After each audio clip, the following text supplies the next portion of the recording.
Now, Italy is made up of many city-states. So what you have are local artistic and political variations, and we're going to see some of the differences between, say, Tuscany and Rome, and the different types of art that are created there. But I also want to give you a little bit of historical background. One of the great controversies of the time was the investiture controversy. And this essentially was a controversy between church and state. Who should appoint high church officials, such as bishops, abbots, even the Pope? Now, the Roman emperors, and these would be the Holy Roman emperors, the Germanic emperors, felt that they should appoint the Pope, or at least have say in it. And most of the kings and emperors felt that they should appoint bishops and abbots within their territories. On the other hand, the Pope thought he should appoint bishops and abbots. And before the Holy Roman emperors got involved, the clerics of Rome would elect the new Pope. It's sometimes a fairly messy procedure, I might add. So what you have here is this classic conflict of church and state, because at this time we don't have a separation of church and state. That's a very modern idea. As far as I know, the United States may be the only place that has it. Well, I can't say that for certain, but one of the few. At any rate, you have the Pope and the emperors disagreeing on this principle. And of course, what happens is you might have a pope elected first by the clerics, and then when they do create the College of Cardinals, by the cardinals, and then the emperor says, no, that's my job. I'm going to appoint a pope. And you end up having several popes, which they now will call popes and anti-popes. This controversy became widespread, particularly in Germany and particularly in Italy. And principalities, city-states, sided with one side or the other. And they come up with names for them, which are used, started being used in the 13th century, but we apply them back into the 12th century. The Guelphs were the papal party, and the Ghibellines were the imperial party. Now, it wasn't just the investiture controversy. It wasn't just a political feud. The city-states that were involved, the Guelphs and the Ghibellines, were very much involved with commercial rivalries.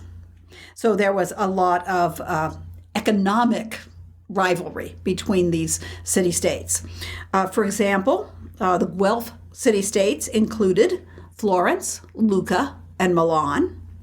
And the Ghibelline city-states included Siena, Pisa, and Pavia. Now let's look at some art. We're first going to talk about a monastery that the monastery still exists. The building and the artwork that we're talking about no longer exists. And this is the monastery at Monte Cassino. And Monte Cassino is a mountain which is between Rome and Naples.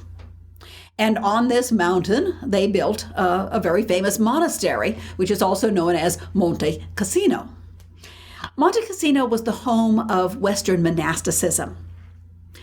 Saint Benedict founded a monastery there in the 6th century, and he created the Rule of Saint Benedict, or the Benedictine Rule. And for a long time, Benedictine monasticism dominated Western Europe. Later on in the Middle Ages, there will be other orders that rise up, often as reform orders. But we're talking here about the Benedictine order and its founding at Monte Cassino. Now, obviously, the church that we're going to talk about in the Romanesque period was not created in the 6th century. The Romanesque church was a rebuilding of the church, and it was built in the 11th century, the late 11th century.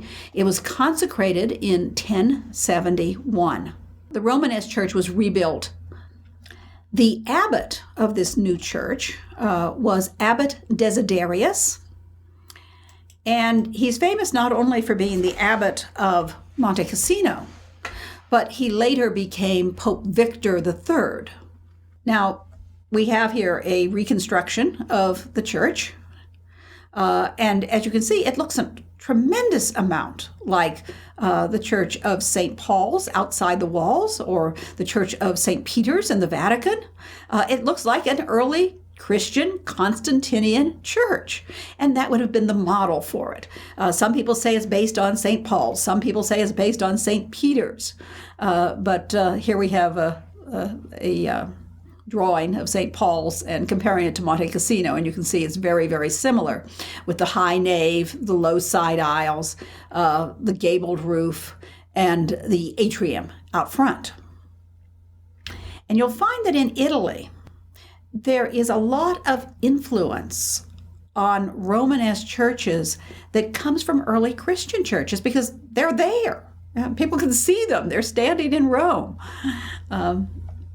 Besides that influence, when he wanted to create the beautiful interior decorations, things like mosaics or paintings, or we think probably floor pavements, mosaic pavements, Abbot Desiderius wasn't satisfied with the local artists. He brought artisans from Byzantium. And so they are reintroducing Byzantine techniques and exposing the local artists to Byzantine style in Italy. Undoubtedly, there were also, it's a huge job, undoubtedly, there were also Western local artists who were working with them. Now, I can't show you the work in the 11th century church of Monte Cassino because it no longer exists.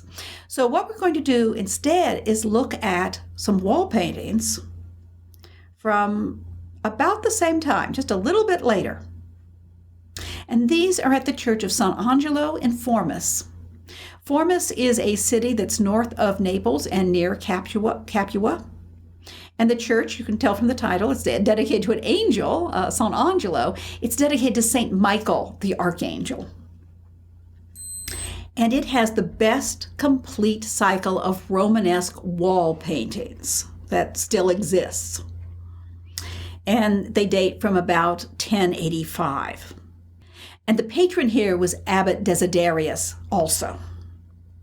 Now, we're looking at the nave, just very simple nave with the arcades going down, and your wall space in which you can paint frescoes, and there they are, and then the clerestory above, and a simple half circle for the apse with apse paintings.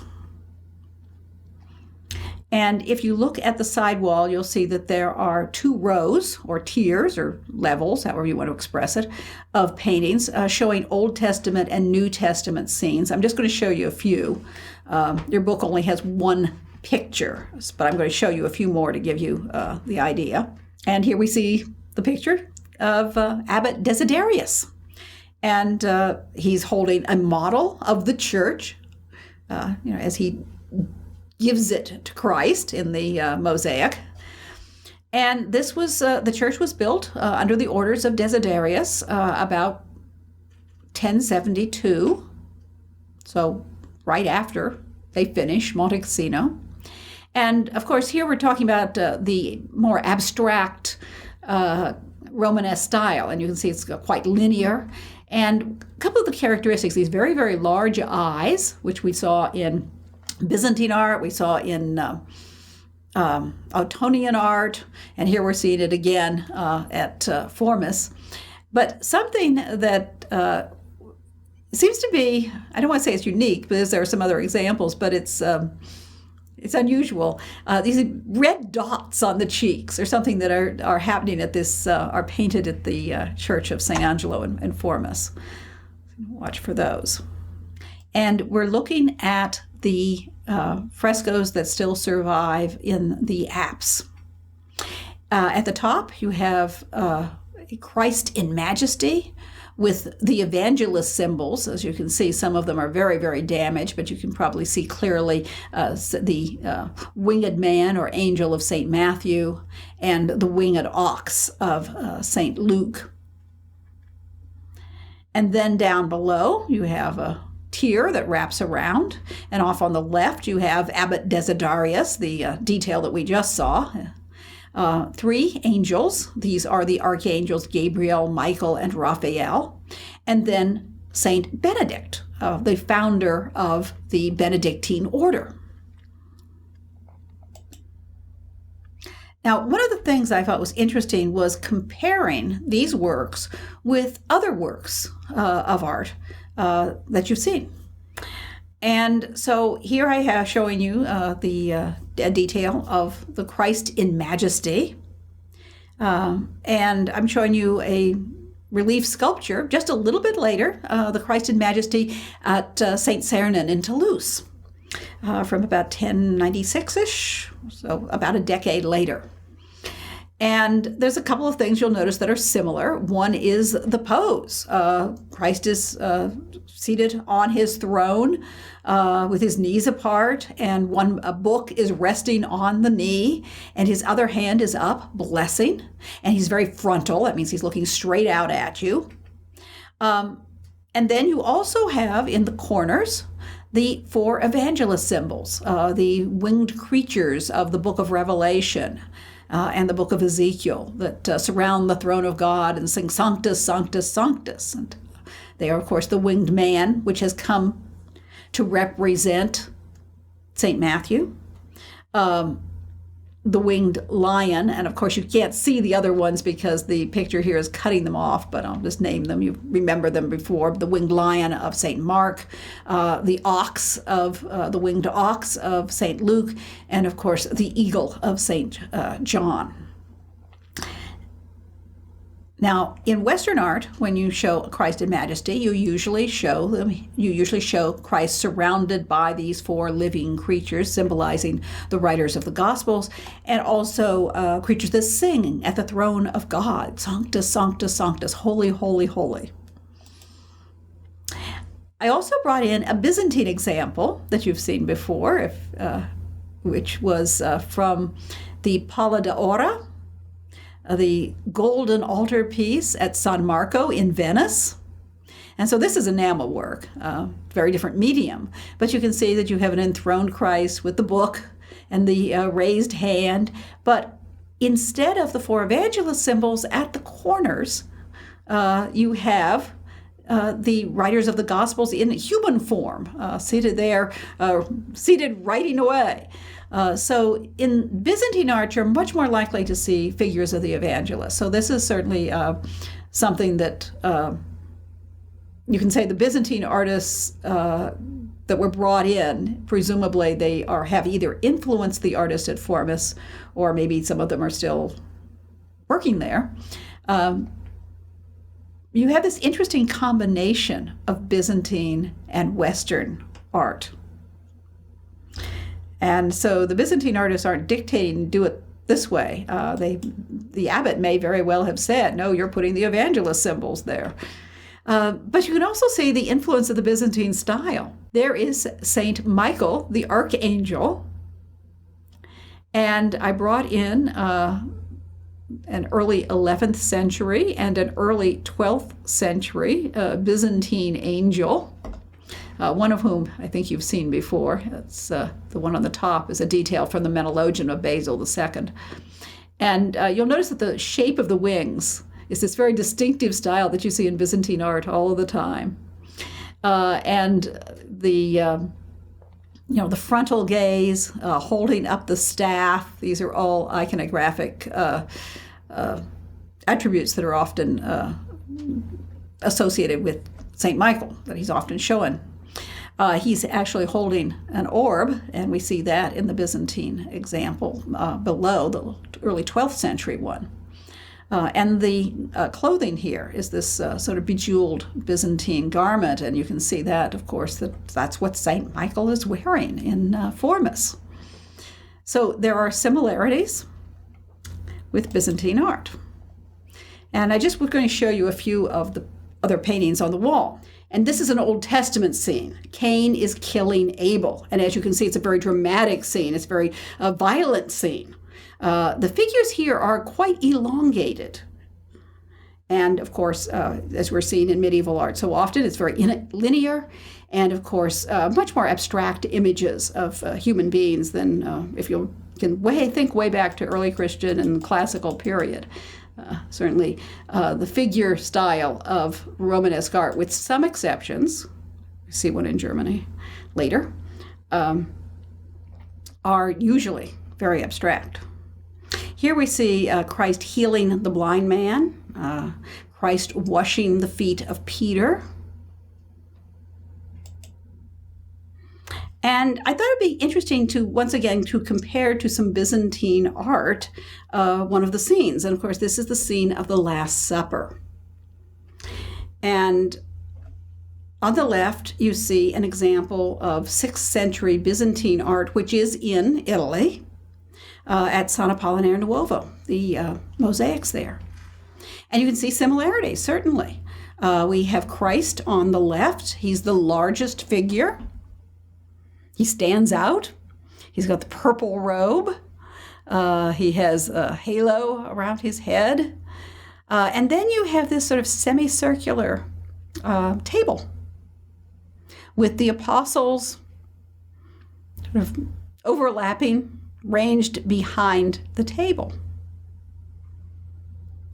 Now, if you remember back to the catacombs, we remember seeing the scene that some people call Last Supper, some people call refreshment, or the banquet of the afterlife, or the Eucharist. But it was a semicircular table with the people ranged behind it, and so that's been carried on. There's a long history of these images. There's certainly some differences. You'll notice that the table covering, there's a tablecloth at Sant Apollinare Nuovo with drapery folds, but there is a sort of a flat panel with pattern. And there's another difference which you'll see. Notice how St. Peter has become very prominent here at Formis. He is on the your right, as you're looking at it, the side of the table opposite Christ's side of the table, but he's seated down a little bit separately from the other apostles. Now, that's kind of interesting. It seems to me they're giving emphasis to St. Peter. And I think that is probably an emphasis because St. Peter is the first pope. He's the Bishop of Rome. So it may be emphasizing ecclesiastical authority. And we know that, of course, the abbot later became pope. He may not have known he was going to become pope when these were painted. And we know that the abbot, Desiderius, becomes pope in 1086. And these frescoes are dated approximately 1085. So did he know he was going to become pope, or was it just that, this was where his loyalties lay, of course, with the church? And here's a second Byzantine Last Supper. Once again, it's a 6th century one, so early Byzantine, and it is in Italy. It is in Rossano, in the Cathedral of Rossano. And you can see many of the same things we've seen before, but it's even a little bit more similar to the Romanesque fresco. It's a manuscript painting, and of course it has lots of gold in it, which you do not have in the fresco. That would be prohibitively expensive. But you have Christ here lying in his golden costume with the large halo, and the apostles arranged behind the table, the round semicircular table. In this case, we have bird motif on the cloths that hang down from the table. More naturalistic, perhaps, than the kind of plaid or lozenges that we see at Formis. But there's two details that have some similarity. We see a figure who could be St. Peter. And he's got the white hair. There's another one in there as well, too, on the side of the table opposite Christ, which we see, of course, at Formis. And then you see this figure across the table who is leaning forward and he's reaching into the great chalice. That's Judas Iscariot. You will remember that in the Bible, Christ announces that one of you will betray me. And his disciples all say, well, who is it? You know? And Christ replies, it is he to whom I give the sop. Now, of course, that's an English translation. The sop is the bread dipped in the wine. So here we see Judas not waiting until it's given to him, but reaching out, being the first person to dip into the vessel that's sitting there. The other idea about that is not just the Bible verse, but also the idea that Judas is somehow very greedy. He's jumping in ahead of the other apostles. He's the person who sold Christ for 30 pieces of silver. So it's showing his bad character as well. Well, now we want to go down to Rome. And we're looking at the upper church. Also, it's one of the churches that are called the Basilica. The upper church of the Church of San Clemente in Rome. Now, Rome had some very hard times. The Normans had sacked Rome in 1084, and they destroyed San Clemente. And on what was left, the earlier church, was built this upper church. The lower church still exists. It's still used as a crypt for the upper church, actually. And the church plan itself is a very simple basilica church. You have a nave flanked on either side with a single side aisle and a hemispheric apse. If you look at the wall elevation of the nave, you have a arcade at the bottom, wall space, and then a clerestory at the top. So here you see the plan, and you see that the arcades rest on Ionic columns. But in the middle of the nave, as you go down, you have 1, 2, 3, 4 columns. And then you have a very large pier, which almost looks like a piece of flat wall there, very heavy. And then you have 1, 2, 3, 4 columns, and then pier. So this divides the church. It seems to separate the two parts of the nave, or as some people say, it interrupts the movement of the arcade, if you're thinking of arch, arch, arch, arch, carrying you down the nave. You'll notice that in the part that is nearest the apse, there is a construction. There is a structure there. And we want to look at that, of course. And you'll notice in the half of the church that is nearest the eastern end, the apse end, there is a structure. And this is called a schola cantorum, the school of the singers. It would translate, I guess we would call it a choir. But the word refers both to the ecclesiastical choir, the singers in the church, and to the enclosure in which is used by the choir. So in this case, what we're looking at is this architectural structure, which is a kind of marble fence that is an enclosure in the nave of the church, and this is where the choir would stand. Now, as we said, the 4th century, the original church had been destroyed by the Norman sack of Rome. And so they used some of the pieces from the original church to build the new church and also to build the Schola Cantorum. I think that this is a fairly rare survival. We know about Schola Cantorum, for example, there was one at Hagia Sophia in Constantinople, but that doesn't survive. So I don't know how many of them survive, but I don't think very many. So we'll just call it rare.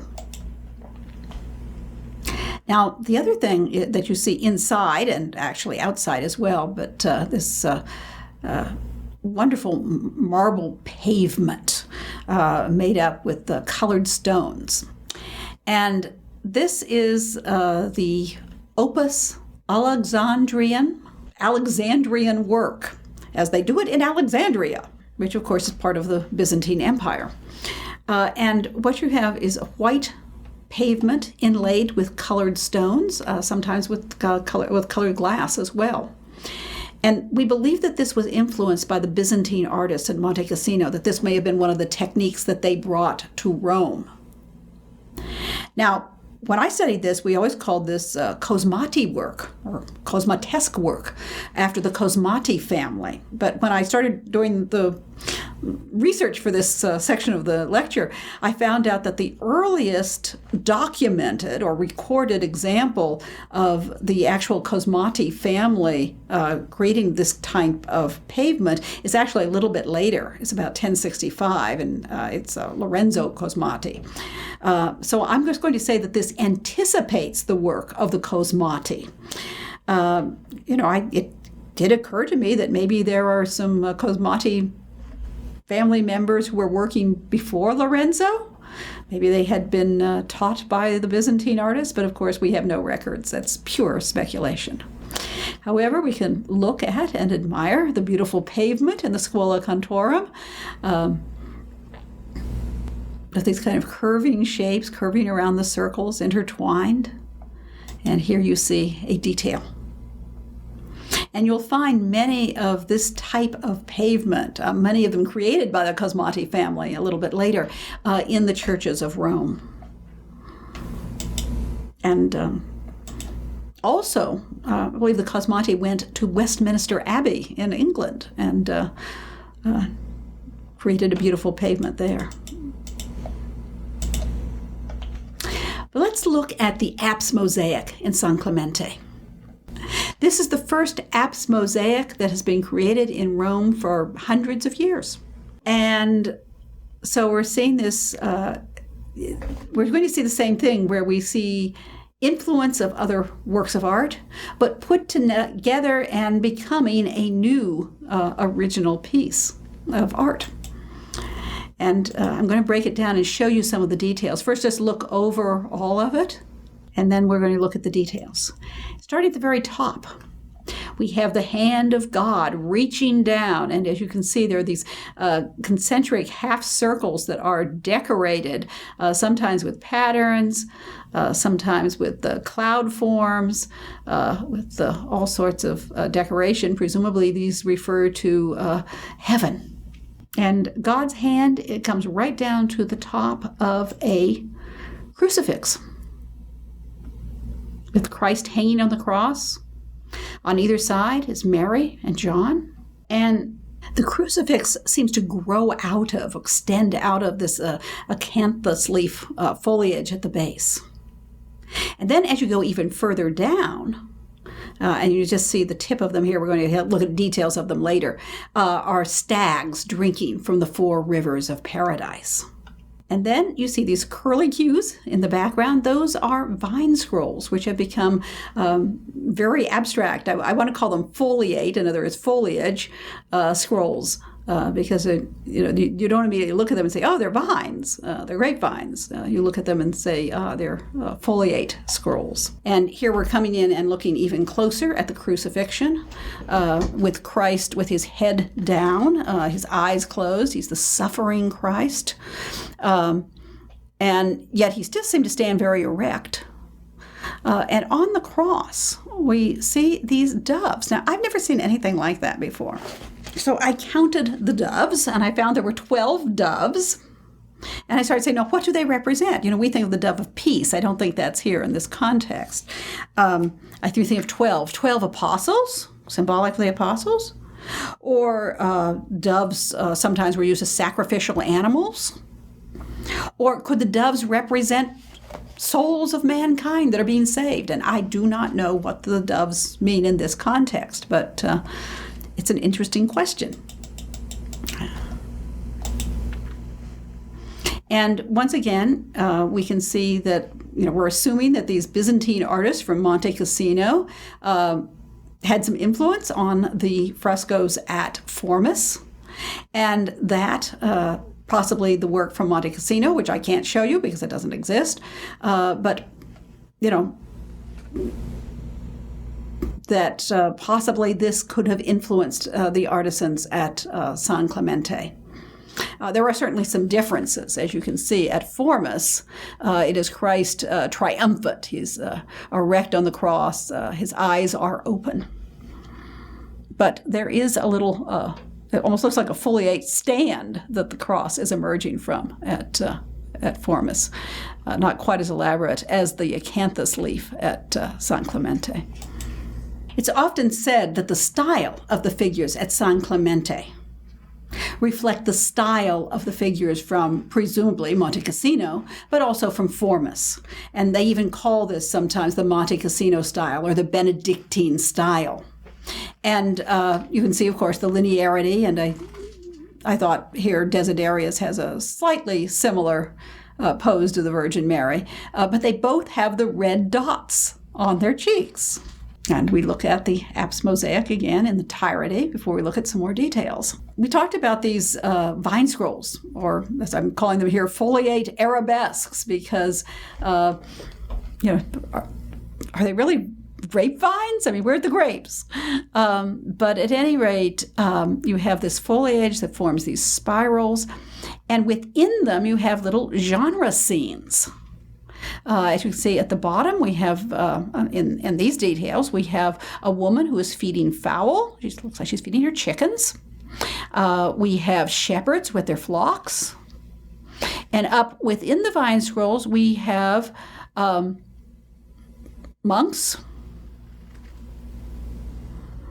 who have books in their hands.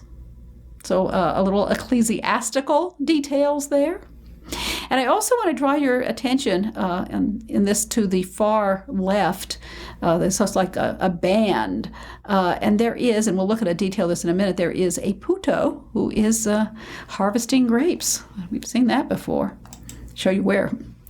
And here you see the 4th century mosaics in the Lateran baptistry in the narthex. And here you see the detail of the vine scrolls from San Clemente from the 12th century. So early Christian art continues to influence and inform Romanesque art even those many centuries later. And I also thought this would be kind of interesting because remember, the vine scroll motif goes way back to classical antiquity. And so does this idea of the putti, or the puto in this case, harvesting the grapes. And so I brought us in an example that we saw early in the course from Santa Costanza in Rome. And here you have much more realistic vines. They actually do look like grapevines. They actually do have grapes hanging from them. But you see little figures throughout the grapevines, which we'll take a closer look at a detail. And you do have the genre scenes of, you can see, putti who are harvesting the grapes, and they have their little cart. And then within the vine scrolls, there are the little putti, and here you see them. They're blue at Santa Costanza. They're even more neutral shade at San Clemente, just climbing around. And you'll notice that in the 4th century mosaic at Santa Costanza, there's an attempt to show shading. But at San Clemente, in the 12th century, the Romanesque period, the figure is absolutely flat. It's an outline, and it doesn't have the shading. Here, a little closer.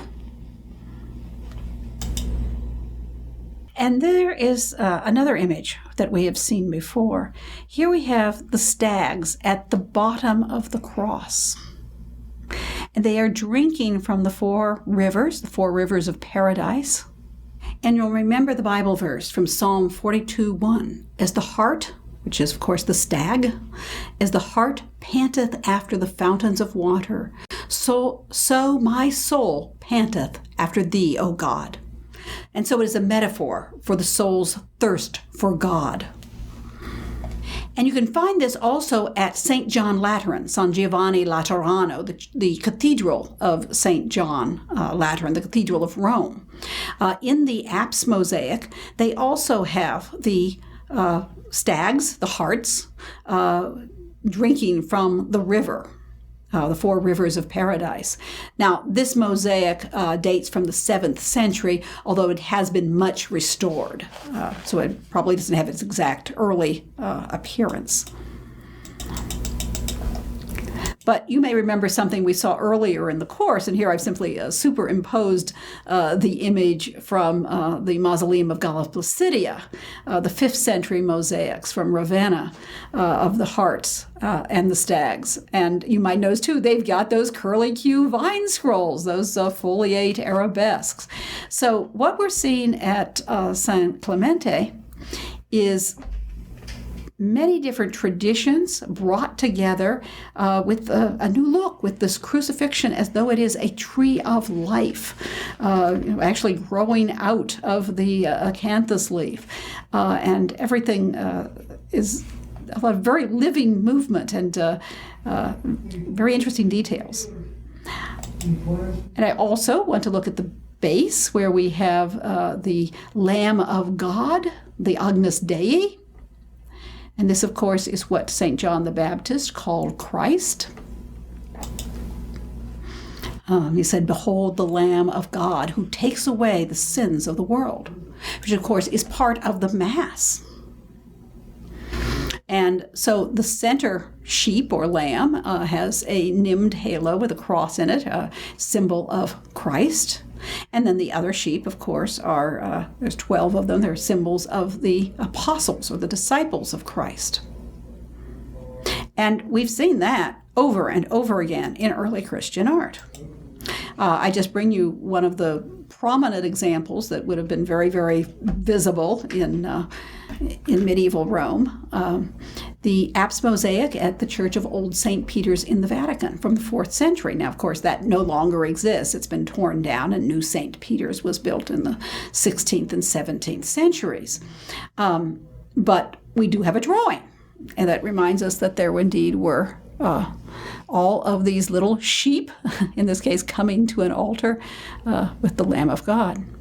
But you can think of sarcophagi that we've seen. You can think of many other images from the early Christian period. So it's a very familiar motif.